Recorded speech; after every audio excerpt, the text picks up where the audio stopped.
Kiprah Wali Songo bagi pengembangan peradaban Pulau Jawa lebih dari sekedar syiar agama Islam. Lebih luas lagi, para Sunan juga memiliki pengaruh kuat, bahkan berperan besar dalam kehidupan kerajaan Islam di tanah Jawa. Dalam episode ketiga Jelajah Wali Songo kali ini, kita akan menyusuri peran sejumlah Sunan dalam kehidupan kerajaan Islam di Jawa. Mulai dari kisah Sunan Giri yang dijuluki pausnya Pulau Jawa, hingga peran penting para wali lainnya.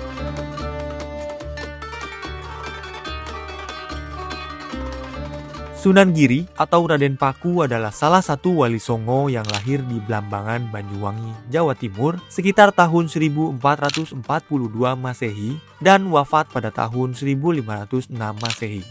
Beliau adalah putra dari Syekh Maulana Ishak, seorang mubalik dari Pasai, dengan Dewi Sekardadu, putri Raja Blambangan. Kombinasi darah ulama dan bangsawan ini mengalir deras di dalam tubuhnya. Untuk memperdalam ilmunya, beliau diminta ibu angkatnya untuk berguru di Ampel Denta. Ia menjadi murid sekaligus menantu Sunan Ampel dan bersahabat dengan Raden Mahdum Ibrahim atau dikenal sebagai Sunan Bonang, anak dari Sunan Ampel.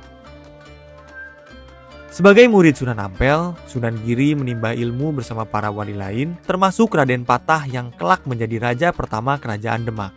Sunan Giri tumbuh menjadi seorang pemikir dan pemimpin.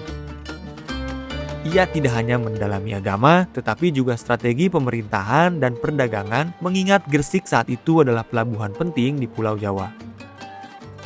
Kemudian pada tahun 1485, Sunan Giri mendirikan Giri Kedaton di Gresik yang awalnya menjadi pusat keagamaan dan pendidikan, kemudian berkembang menjadi pusat pemerintahan. Giri Kedaton berfungsi sebagai kerajaan kecil bagi masyarakat di sekitarnya, di mana rajanya adalah Sunan Giri. Giri Kedaton sangat dihormati di Nusantara kala itu, seperti halnya Vatikan di Eropa.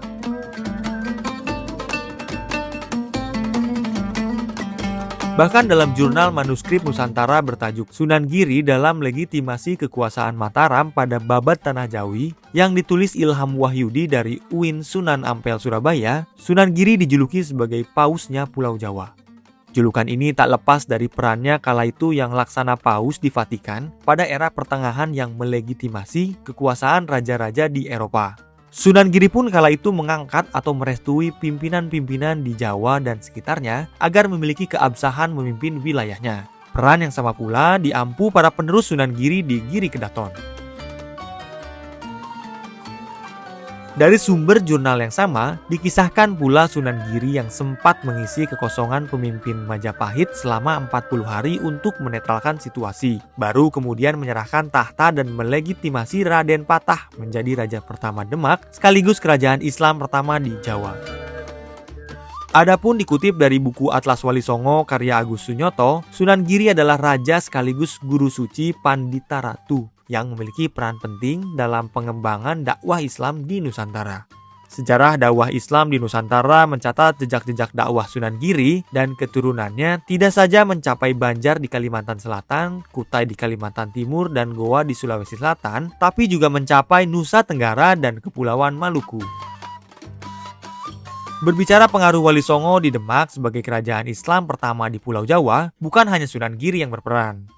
Sejumlah Sunan anggota Wali Songo yang lainnya juga memiliki peran penting. Mereka berperan dalam berbagai hal seperti mendirikan kerajaan, membantu pemerintahan, dan menyebarkan dakwah.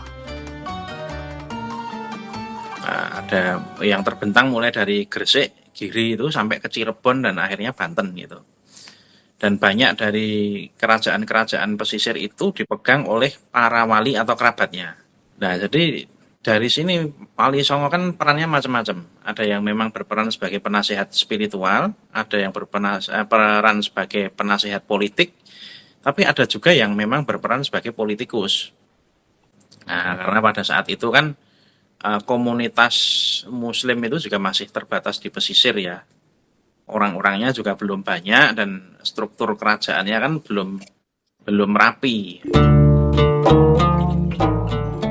Dengan demikian, sebelum Sunan Giri, sebenarnya Sunan Ampel juga sudah punya peran merancang kerajaan Demak dengan ibu kota Bintoro atau Gelagah Wangi. Sunan Ampel pula yang memerintahkan Raden Patah yang merupakan keturunan Brawijaya V untuk memisahkan diri dari Majapahit dan menjadi Sultan pertama kerajaan Demak. setelah sebelumnya diselang oleh Sunan Giri selama 40 hari untuk meruat kerajaan yang kala itu sudah di ujung keruntuhan tersebut. Pada pemerintahan Raden Patah di Demak Bintoro, Sunan Ampel berperan sebagai penasihat dan hakim kerajaan. Kemudian ada Sunan Kudus yang menjadi panglima perang Demak, meneruskan ayahnya Sunan Ngudung, panglima perang sebelumnya. Di bidang arsitektur, Sunan Kalijaga berperan dalam tata ruang kota dan membantu Raden Patah membangun Masjid Agung Demak bersama para wali lainnya.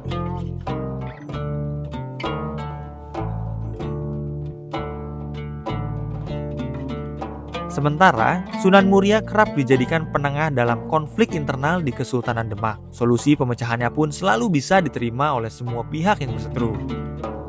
Berbeda dari beberapa sunan lain yang berdakwah di dekat pusat kerajaan atau pelabuhan, Sunan Muria yang juga berusia paling muda saat memulai dakwah memilih jalan sunyi. Putra Sunan Kalijaga tersebut melakukan syiar di wilayah pedalaman yaitu di Gunung Muria yang melintasi perbatasan Kabupaten Jepara, Kudus, dan Pati.